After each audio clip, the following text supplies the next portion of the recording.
Cinema ഗാനമായി കേട്ടിരുന്ന കായാമ്പൂ ഇന്ന് വിരിഞ്ഞു നിൽക്കുന്ന കാഴ്ചയുണ്ട്. വടകരയ്ക്കടുത്ത് വൈക്കിലിശ്ശേരി കുളങ്ങരത്ത് മീതൽ ലക്ഷ്മിയുടെ വീട്ടുമുറ്റത്ത് വർഷങ്ങളായി സ്വന്തം വീട്ടുമുറ്റത്തിനോട് ചേർന്ന തൊടിയിൽ നീലനിറത്തിൽ പൂത്തുനിന്നിരുന്ന ആ ചെടി വൈകിയാണ് കായാമ്പൂവാണെന്ന് തിരിച്ചറിയുന്നത്. ലക്ഷ്മിയുടെ വീട്ടുമുറ്റത്ത് മനോഹരമായി പൂത്തുനിൽക്കുന്നുണ്ട് നീല നിറമുള്ള പുഷ്പം.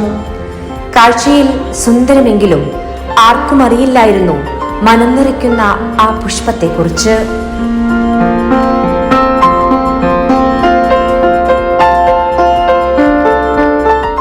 ചെടിയെ പതിവ് കാഴ്ചയായി മാത്രം കണ്ടു ലക്ഷ്മി.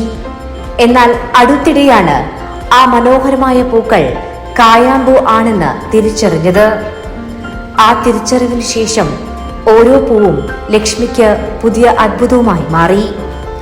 പ്രകൃതിയുടെ അപൂർവ സമ്മാനമായി വംശനാശ ഭീഷണി നേരിടുന്ന ഈ ചെടി എങ്ങനെ വീട്ടുമുറ്റത്തെത്തി വളർന്നു എന്നത് ലക്ഷ്മിക്ക് തന്നെ ഇന്നും രഹസ്യമാണ്.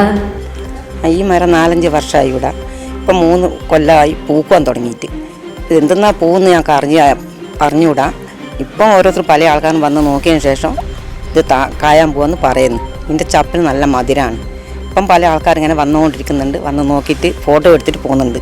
എങ്ങനെയാണ് വന്നത് ഞങ്ങൾക്ക് അറിഞ്ഞുകൂടാ. താനേ ഒരു മരം വന്ന് ഞാൻ നനച്ച് വലുതാക്കി എടുത്ത് പക്ഷികൾ കൊണ്ടുപോയിട്ടതായിരിക്കാൻ സാധ്യത. സാധാരണയായി ഏപ്രിൽ മെയ് മാസങ്ങളിലാണ് കായാമ്പൂ പൂക്കുന്നത്. തണ്ടിനോട് ചേർന്ന് നിരയായി വിരിയുന്ന നീല നിറമുള്ള ചെറുപൂക്കൾ. ഏകദേശം 10 അടി വരെ ഉയരത്തിൽ വളരുന്ന ഈ സസ്യം ഔഷധ ഗുണം കൂടി ഉള്ളതാണ്. ഒരു കാലത്ത് ഗ്രാമീണ പ്രദേശങ്ങളിൽ സർവ്വസാധാരണമായിരുന്ന കായാമ്പൂ ഇന്ന് അപൂർവ കാഴ്ചയായി മാറിയിരിക്കുന്നു. അതുകൊണ്ട് തന്നെയാകാം മലയാള സാഹിത്യത്തിലും കവിതകളിലും കായാമ്പൂവിന് പ്രത്യേക സ്ഥാനം കൂടി ലഭിച്ചിരുന്നു.